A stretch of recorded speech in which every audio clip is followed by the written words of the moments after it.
Hai semua, balik lagi sama gue, Mira. Apa kabar semuanya? I know, it's been a while. Udah lama banget gue nggak bikin video.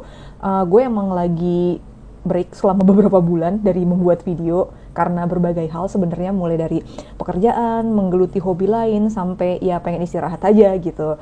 Gue rasa kita perlu menormalisasi jawaban sedang tidak ingin saja untuk hal-hal yang opsional dalam hidup. Anyway, di video kali ini gue akan bercerita sedikit tentang gimana gue awalnya bisa bekerja sebagai QA engineer terus switch jadi BA engineer. Nah, beberapa bulan yang lalu gue tuh membaca sebuah komentar yang request untuk membahas hal ini gitu. I've been thinking whether I should talk about this or not, karena sejujurnya menurut gue itu nggak ada yang spesial dari hal ini gitu. Dan itu akan gue jelaskan kenapa nanti. Nah, sebetulnya awalnya gue itu bahkan tidak langsung kerja sebagai QA ya gitu. Jadi, waktu gue lulus kuliah dulu, jadi fresh grad, gue sempat kerja sebagai tenaga PKWT ya, semacam pekerja kontrak waktu tetap yang di-hire oleh sebuah institusi regulator, ya udah gue bilang aja di Bank Indonesia, untuk mengerjakan sebuah proyek gitu. Nah, di situ pertama kalinya gue tuh kayak belajar ngoding dan akhirnya bisa ngoding. It was such an eye-opening and interesting project to be honest.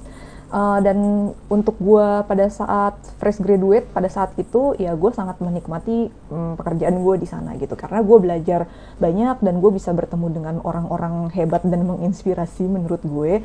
Ya pokoknya oke lah, sampai gue coba untuk daftar PCPM. Kalau lu tahu itu adalah sistem penerimaan untuk pegawai barunya Bank Indonesia, dan MLE itu multi level entry. Jadi kalau misalnya lu udah punya pengalaman beberapa tahun, lu bisa masuk jalur yang selain PCPM, yaitu jalur MLE gitu. Nah, tapi memang mungkin bukan rezeki gue, walaupun gue waktu itu sudah bekerja selama 2 tahun di sana, ya tidak apa-apa. Mungkin itu memang bukan rezeki gue, jadi ya gue nggak keterima aja gitu di sana. Nah, pas project gue hampir selesai, gue kan mulai cari-cari kerjaan lain gitu. Nah, karena pekerjaan pertama gue ini bisa dibilang niche banget, spesifik, role-nya tuh nggak umum gitu. Jadi gue agak kesulitan pada saat itu untuk mencari role apa yang sekiranya tuh masih nyambung gitu sama apa yang gue kerjain gitu. Soalnya gue tuh tipikalnya kalau misalnya mengerjakan sesuatu atau ya bekerja di suatu bidang gitu, gue tuh kayak nggak pengen sia-sia, karena gue sangat menghargai waktu dan energi gue gitu ya. Tapi ini sebenarnya personal aja sih gitu. Jadi kayak kalau bisa sih gue masih tetap menggunakan apa yang gue pelajari di pekerjaan gue sebelumnya gitu. Nah, terus dari puluhan aplikasi yang gue kirim, mind you pada saat itu belum ada LinkedIn, adanya Lina Jobstreet gitu. Ya akhirnya ada satu yang manggil gue untuk interview. Nah, waktu itu gue daftar posisinya itu sebagai Android developer. Nah, mungkin ini salah satu yang selalu gue lakukan setiap kali gue daftar kerja. Gue tuh nggak pernah pakai CV yang sama untuk mendaftar ke role yang berbeda gitu. Jadi kalau misalnya gue daftar di 2 perusahaan atau di 2 role yang berbeda, gue pasti bikin 2 CV yang berbeda gitu. Karena biasanya kebutuhan mereka, gue biasanya selalu baca requirement-nya, karena kebutuhan mereka itu biasanya berbeda. Jadi gue akan adjust CV gue akan menyesuaikan CV gue dengan role yang pengen dituju di perusahaan masing-masing gitu. Nah, yang bakal gue highlight di CV itu tentunya adalah project dan pengalaman gue yang berhubungan dengan coding di project-project sebelumnya gitu. Nah, tapi guys, pas gue ngerjain soalnya, innalillahi, gue kayaknya menyesali keputusan gue pada saat itu gitu. Kayak gue langsung merasa gue ini gak berbakat menjadi software developer. Adalah, gue pesimis banget, dan biasanya nih, feeling gue tuh kadang-kadang suka bener ya kalau misalnya soal kayak gitu-gitu. Pokoknya kalau misalnya yang berhubungan dengan gagal-gagal tuh kayak biasanya bener aja gitu. Jadi, gue memang bener aja gak diterima di posisi itu sebagai Android developer pada saat itu. Nah, cuman si HR-nya nih kayaknya ngelihat pengalaman gue pernah melakukan SIT, UAT, dan berhubungan dengan user testing lainnya gitu di project sebelumnya. Jadi dia nawarin, mau nggak lo kalau misalnya nyobain posisi sebagai QA? Ya udah, as fresh grad gue mau aja dong. Gue sih biasanya kalau nyari kerjaan itu gue kayak fleksibel gitu sih. Kalau gue tidak menutup kemungkinan pada role-role lain yang mungkin kayak kelihatannya menarik gitu. Tentunya ya masih dalam tahap batas yang masih bisa gue tolerir lah ya gitu ya. Jadi bisa dibilang ini tuh tidak sengaja ya gue masuk QA gitu. Dan ternyata gue lebih bisa mengerjakan soal QA dibandingkan dengan soal buat software engineer gitu. Nah, terus plot twistnya adalah gue diterima jadi test engineer di sebuah startup Ya, pada masa itu, startup itu juga belum menjamur seperti sekarang gitu ya. Orang tua dan sekeliling gue tuh be like, ngapain lu pindah dari tempat beken ke sebuah startup yang tidak terkenal? Apaan sih startup itu? Apaan sih? Apaan sih? Ya, gimana ya? Aduh, susah lah menjelaskannya. Ya udah deh, akhirnya gue jadi QA di sono. Terus kayak gue belajar Python, gue bikin test automation. Terus karena pada saat itu tim test engineer-nya juga masih early stage, jadinya gue juga ngerjain manual testing on the top of bikin test script ya gitu. Jadi bisa dibilang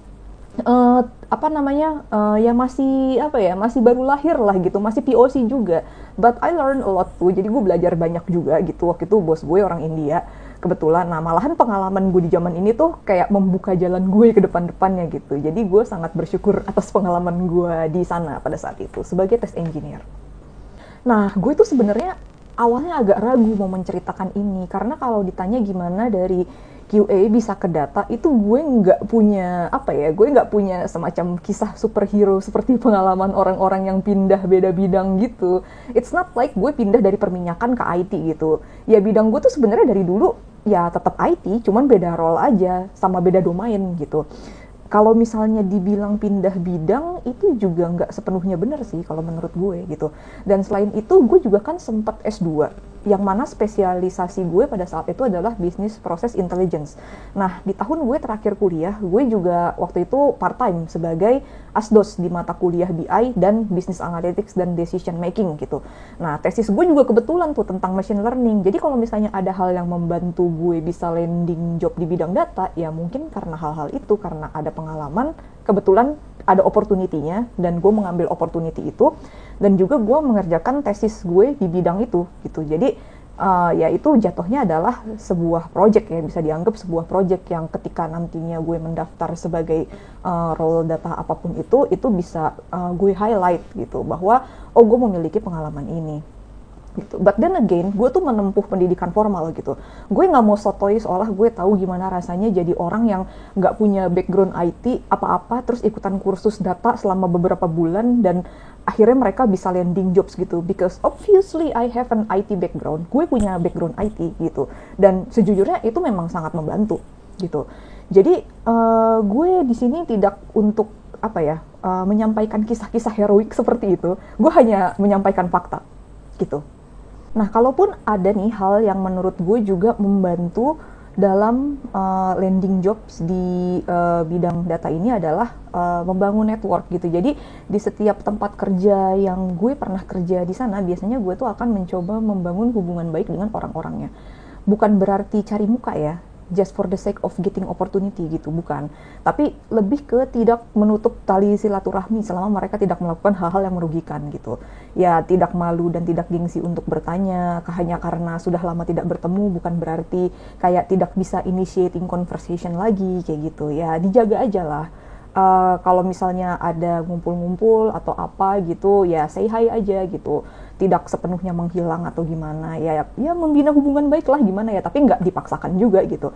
Ya karena kita nggak akan pernah tahu dari pintu mana rezeki pekerjaan lo itu bakal datang gitu. Bisa aja orang-orang yang dulu pernah kerja bareng sama lo, dia tuh justru yang kayak memberi lo informasi gitu bahwa oh di sini lagi ada lowongan ini nih, kalau misalnya lu mau titip CV sama gue ya silahkan gitu. Karena gue tahu ada beberapa tempat kerja yang dia itu sistemnya rekomendasi. Jadi ya memang dia buka lowongan, tapi kalau misalnya lo punya rekomendasi gitu yang menurut lo orangnya mungkin oke atau gimana, lo juga bisa kayak minta CV dari mereka, terus bisa lo kasih ke HR-nya buat di review lagi gitu. Tapi ini tuh beda ya sama orang dalam, bukan berarti kayak lo punya keluarga di dalam perusahaan itu terus kayak lo bisa masuk apapun qualification lo, enggak. Jadi lo tetap masih bisa ditolak kayak gitu. Ya gue merasa dalam mencari pekerjaan ini juga gue sudah dibantu oleh banyak orang gitu ya, baik dari jalur rekomendasi, employee get employee, maupun job openings yang tidak dipublikasikan gitu ya. Jujur aja itu menghemat banyak waktu dan tenaga daripada lo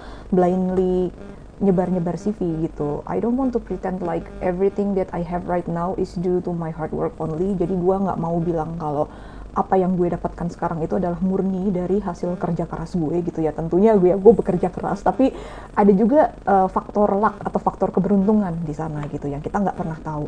Nah, kalau misalnya lo bertanya tips apa yang bisa dilakukan untuk meningkatkan chance ketika pindah role, itu ya mungkin ada satu sih, mungkin ya. Jadi apapun pekerjaan lo saat ini, coba cari skill yang bisa ditransfer ke role yang berbeda gitu. Misalnya kayak zaman gue waktu kerja sebagai QA engineer, gue itu menghandle internal tools yang berhubungan sama data penjualan gitu. Dan ketika gue apply di role data, yang akan gue highlight itu adalah pengalaman gue dalam menghandle fitur-fitur yang berhubungan dengan data gitu. Bagaimana cara gue memastikan bahwa data-datanya itu akurat dan lain-lain. Nah, hal itu sebenarnya berguna juga kan di bidang data gitu ya, paham kan maksud gue. Jadi kalau misalnya emang lo berniat pindah bidang, saran gue itu adalah coba lo cari-cari apa sih hal yang menurut lo tuh bisa menunjang pekerjaan lo di bidang yang baru itu gitu. Dan itu yang lo highlight di CV gitu. Nah, saat ini bisa dibilang gue berada dalam sebuah posisi yang cukup unik, di mana gue sebenarnya menghandle 2 role. Sebagai data person, the only data person in the company, dan sebagai lead QA. I get to work on both world, dan sejujurnya ini adalah sebuah kesempatan yang langka ya kalau menurut gue. Jadi kayak gue merasa apa yang gue lakukan sejak dulu itu terpakai juga tanpa gue harus mengorbankan salah satunya gitu. Jadi it's a unique opportunity, tapi cukup memakan banyak waktu ya. Jadi mohon maaf kalau misalnya gue nggak bisa membuat konten sesering dulu gitu, karena keadaannya sekarang udah berbeda gitu. Oh iya, terus banyak di antara kalian yang juga menanyakan LinkedIn gue. Gue nggak tahu sih sebenarnya buat apa orang-orang menanyakan hal itu gitu. Tapi gue sempet agak ragu karena pada dasarnya gue agak parno aja. It feels like I'm exposing myself too much kalau gue ngasih tahu gitu. Dan gue seringkali kayak gampang merasa cemas gitu. Nah, sementara di LinkedIn itu banyak orang yang kayak show off menurut gue. Jadi gue sering merasa tidak nyaman dengan apa yang ada di sana. Makanya kalau misalnya kecuali benar-benar perlu banget, kayak misalkan gue harus nge-share sesuatu atau apa dalam konteks pekerjaan gitu, gue biasanya nggak buka LinkedIn. Dan I'm pretty cool with my work and life right now, so yeah, gitulah.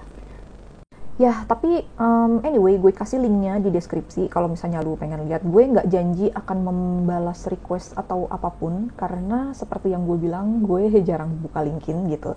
Ya, tapi kira-kira begitulah sepenggal cerita gue, kisah karir kehidupan gue. Entahlah, ya tidak ada yang begitu spesial sih. Ya gimana ya, kayak yang mengalami hal-hal kayak gini juga gue yakin bukan cuman gue seorang doang gitu. Kayak it's not something that's very unique or anything. Ya, oke. Ya seperti itulah pokoknya. Tapi ya semoga siapapun yang menonton video ini setidaknya mendapatkan sesuatu dari video gue kali ini. Oke, segitu aja video gue kali ini. Sehat-sehat selalu semuanya. Sampai jumpa di video berikutnya. Bye-bye.